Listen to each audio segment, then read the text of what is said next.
क्या आपने कभी सोचा है कि प्यार में दिया गया एक सरप्राइज किसी की जिंदगी का आखिरी सफर भी बन सकता है।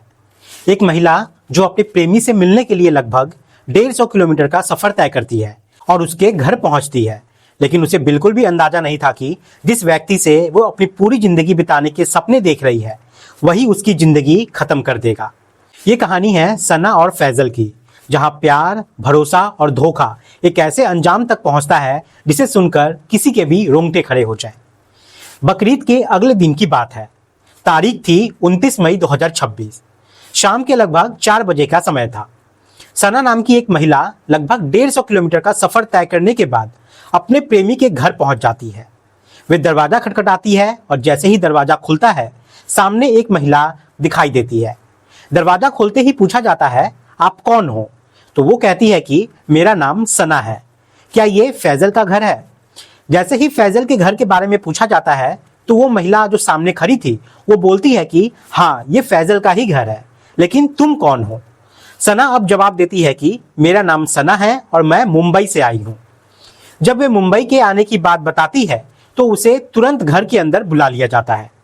अंदर आने के बाद उससे पूछा जाता है कि वे कौन है और किस काम से आई है। सना यहाँ पे मुस्कुराते हुए कहती है कि मैं फैजल की होने वाली बीवी हूँ और आपकी होने वाली बहू हूँ।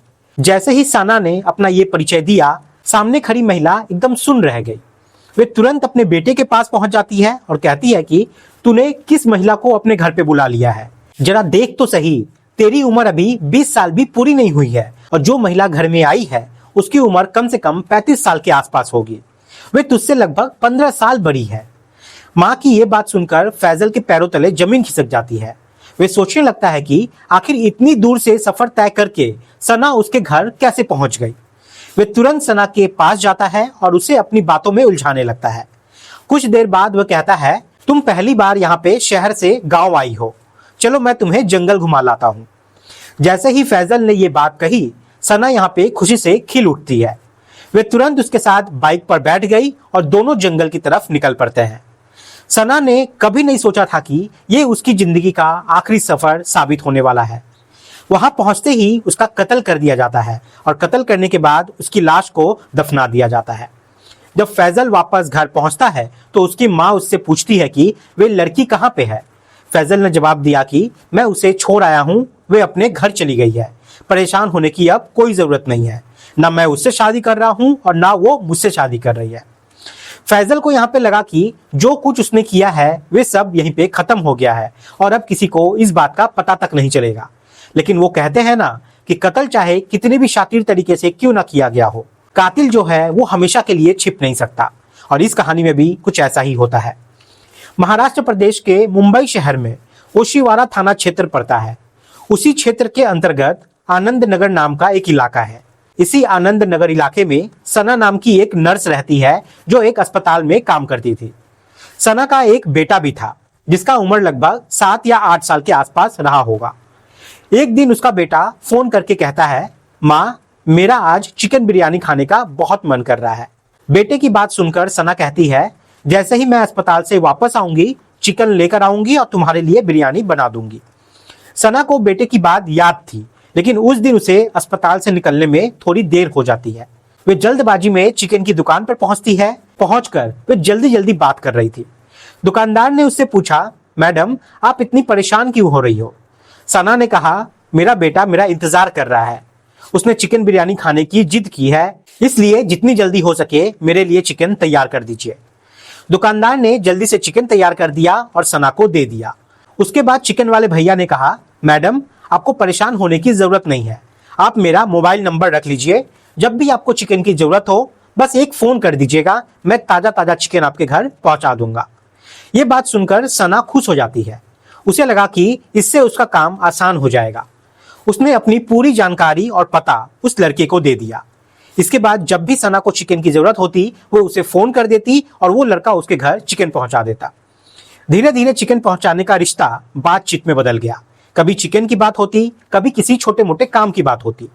वे लड़का, जिसका नाम फैजल अंसारी था, सना का कोई भी काम करने से मना नहीं करता था। उसका यही व्यवहार सना को बहुत ज्यादा पसंद आने लगा। उधर जब भी सना अपने पति से कोई काम कहती तो उसका पति अक्सर गुस्से में बात करता था। धीरे धीरे सना का अपने पति के प्रति लगाव जो था वो कम होने लगा और फैजल के प्रति उसका झुकाव बढ़ने लगा। लगभग 1 से 1.5 साल गुजर गए और दोनों की दोस्ती काफी गहरी हो गई। धीरे धीरे ये दोस्ती प्रेम संबंध में बदल गई। जब भी सना को मौका मिलता वे फैजल के साथ समय बिताती, दोनों घंटे बातें करते। दोनों के बीच अवैध संबंध भी शुरू हो चुके थे। फैजल की जिंदगी अब 2 हिस्सों में बट चुकी थी। एक तरफ उसका परिवार था और दूसरी तरफ सना, जो उससे बेतहा मोहब्बत करने लगी थी। इसी बीच फैजल ने चिकन का काम छोड़ दिया। चिकन का काम छोड़ने की वजह यह थी कि उसे काफी दूर दूर तक जाना पड़ता था।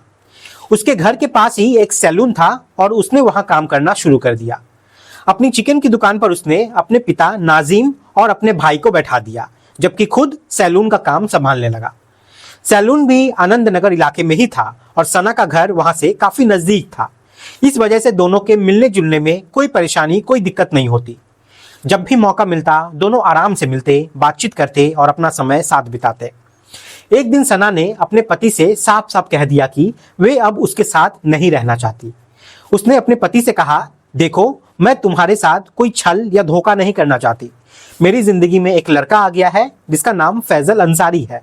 मैं उससे बेइंतहा प्यार करती हूँ और उसी के साथ अपनी पूरी जिंदगी बिताना चाहती हूँ। इसके बाद उसने अपने पति की सहमति से तलाक ले लिया और उससे अलग रहने लगी। अब उनके बीच कोई ऐसा नहीं था जो उन्हें रोक टोक सके। दोनों खुलकर एक दूसरे से मिलते थे, बातें करते थे और भविष्य के सपने देखने लगे थे। सना ने अपने मन में ये तय कर लिया था कि अब उसे पूरी जिंदगी फैजल के साथ ही बिताना है। वे उससे निकाह करना चाहती थी, उसके साथ घर बसाना चाहती थी और अपनी आने वाली जिंदगी को खूबसूरत बनाना चाहती थी। इसी दौरान ईद का त्यौहार आने वाला था। फैजल उत्तर प्रदेश के जिला बिजनौर के गांव नारायणपुर का रहने वाला था। ईद मनाने के लिए वे बिना किसी को बताए मुंबई से अपने गांव चला जाता है। 28 मई 2026 को बकरीद का त्यौहार था और वे अपने परिवार के साथ त्यौहार मनाने पहुंच गया था। उधर मुंबई में सना खुद को अकेला महसूस कर रही थी। वे परेशान थी क्योंकि फैजल उसके पास नहीं था। उसने अपने बेटे के रहने का इंतजाम अपने रिश्तेदारों के यहाँ कर दिया। उसने अपने बेटे से कहा कि कुछ दिनों के लिए वे वहां रहे और वे जल्द ही वापस आ जाएगी। असल में सना ने एक सरप्राइज प्लान किया था। उसने अपने परिवार में किसी को भी कुछ नहीं बताया कि वे कहाँ जा रही है। उसने हवाई जहाज का टिकट बुक कराया। फ्लाइट के जरिए वे पहले गुजरात पहुंची और फिर वहां से दिल्ली पहुंची। वे अपने प्रेमी को पहले से ये नहीं बताना चाहती थी कि वे उसके गांव आ रही है। वे उसे सरप्राइज देना चाहती थी। इसी इरादे से वे 29 मई 2026 को शाम लगभग 4 बजे नारायणपुर गांव पहुंच जाती है।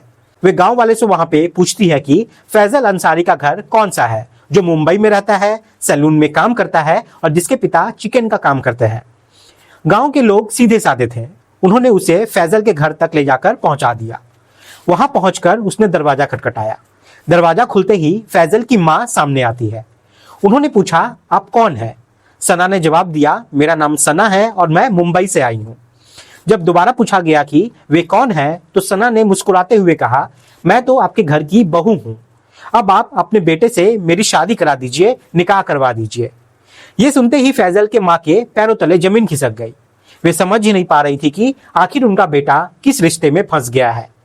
उन्होंने देखा कि उनके बेटे की उम्र अभी 19 या 20 साल के आसपास है, जबकि सामने खड़ी महिला लगभग 35 साल के आसपास थी।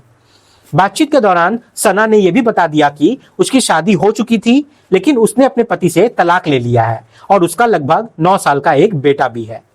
ये सब सुनने के बाद मां ने फैजल को डांटना शुरू कर दिया। उन्होंने कहा, तूने ये क्या कर दिया? कहां से इस महिला को अपने गले डाल लिया? कहीं तूने इसके साथ कोई गलत काम तो नहीं किया? फैजल ने अपनी मां को अब यहाँ पे समझाने की कोशिश करने लगा और कहने लगा कि सब कुछ ठीक हो जाएगा। इसके बाद उसने एक मौका तलाशा और सना को गांव घुमाने के बहाने अपने साथ ले गया। ये मंडवार थाना क्षेत्र के फतेहपुर सभाचंद गांव के पास का एक इलाका था। वहां देवेंद्र चौहान का ईख का एक खेत पड़ता था। फैजल जो था सना को जंगल दिखाने और गंगा नदी घुमाने के बहाने वहां ले जाता है, लेकिन वहां पहुंचकर उसने सना का गला घोट दिया और उसकी हत्या कर दी। हत्या करने के बाद उसने ईख के खेत में एक बड़ा गड्ढा खोदा, फिर सना के शव को उसी गड्ढे में दफना दिया और वहां से वापस अपने घर लौट आया। जब वो वापस घर पहुंचा तो उसके परिवार वालों ने पूछा, सना कहाँ है? उसे बुलाओ, उसे खाना खिला देते हैं। फैजल ने जवाब दिया, नहीं माँ, मैं उसे वापस भेज चुका हूँ, वे अपने घर चली गई है। अब यहाँ पे परेशान होने की कोई जरूरत नहीं है। ये सब अब यहाँ पे करते करते रात के लगभग 8:30 से 9 बज चुके थे। उसके बाद फैजल ने आराम से ईद का त्यौहार मनाया और फिर वापस मुंबई लौट गया। वहां जाकर उसने ऐसी अपनी सामान्य जिंदगी शुरू कर दी जैसे कुछ हुआ ही ना हो। वे सैलून में काम करता, ग्राहकों से बात करता रहा और बिल्कुल सामान्य व्यवहार करता रहा। उधर सना का परिवार बेहद परेशान था। उसका बेटा अपनी मां का इंतजार कर रहा था। घर वाले लगातार उसके लौटने की उम्मीद कर रहे थे। आखिरकार उसकी बहन शबाना आसिफ शेख फैजल के पास पहुंचती है और उससे पूछती है, कई दिनों से सना दिखाई नहीं दे रही है, क्या तुमने उसे कहीं देखा है? फैजल ने पूरी मासूमियत दिखाते हुए कहा, मुझे नहीं पता वो कहाँ चली गई है। वे लगातार ऐसा एक्टिंग करता रहा मानो वो भी उसे ढूंढ रहा हो। लेकिन जब कई दिन यहाँ पे गुजर जाते हैं और सना का कोई अता पता नहीं चलता है, तब 2 जून 2026 को उसके परिवार वाले सीधा थाना पहुंचते हैं। वहां उन्होंने पुलिस को पूरी कहानी बताई और गुमशुदगी की रिपोर्ट दर्ज कराई। शुरुआत में पुलिस ने इस मामले को उतनी गंभीरता से नहीं लिया, लेकिन जब परिवार वाले लगातार थाने के चक्कर काटने लगे और दबाव बढ़ा, तो पुलिस ने सना का कॉल डिटेल रिकॉर्ड निकलवाया। सीडीआर की जांच में पता चला कि सना की आखिरी लोकेशन उत्तर प्रदेश के जिला बिजनौर के मंडावर थाना क्षेत्र के गांव नारायणपुर में मिली थी। यहीं से इस पूरे मामले का सबसे बड़ा राज खुलना शुरू हुआ। आगे की जांच में पुलिस ने फैजल को हिरासत में लेकर सख्ती से पूछताछ की। पूछताछ के दौरान वे टूट गया और उसने पूरा सच कबूल कर लिया। 12 जून 2026 को पुलिस उसे लेकर बिजनौर पहुंची। वहां स्थानीय पुलिस और मजिस्ट्रेट की मौजूदगी में उसे खेत तक पहुंचाया गया, जहां सना को दफनाया गया था। फैजल की निशानदेही पर शव को जमीन से बाहर निकाला गया और पोस्टमार्टम के लिए भेज दिया गया। पूछताछ में उसने ये भी बताया कि सना का सामान उसने गंगा नदी में बहा दिया था। मोबाइल का सिम कार्ड तोड़ दिया था, जबकि मोबाइल उसने अपने पास रख लिया था। फिलहाल पुलिस ने शव को कब्जे में लेकर आगे की कार्रवाई शुरू कर दी है। मामले की जांच मुंबई पुलिस और स्थानीय बिजनौर पुलिस मिलकर कर रही है। यह भी जांच का विषय था कि इस पूरे घटने में फैजल के अलावा और कितने लोग इसमें शामिल थे। फैजल को लगा था कि उसने बहुत शातिर तरीके से ये अपराध किया है और किसी को कभी पता तक नहीं चलेगा, लेकिन सना की आखिरी लोकेशन ही उसके लिए सबसे बड़ा सबूत बन गई। बकरीद के अगले ही दिन उसने इस वारदात को अंजाम दिया था और 12 जून 2026 को वो पुलिस के शिकंजे में आ गया। दोस्तों, इस पूरे घटनाक्रम को सुनाने का उद्देश्य किसी का दिल दुखाना नहीं है, बल्कि आपको जागरूक करना है। ये बताना है कि अपराध चाहे कितनी भी चालाकी से क्यों ना किया जाए, अपराधी अक्सर कोई ना कोई सबूत जरूर छोड़ जाता है, और इस मामले में भी यही हुआ। आप सभी यहाँ पे सतर्क रहें, सावधान रहें। जय हिंद, जय भारत।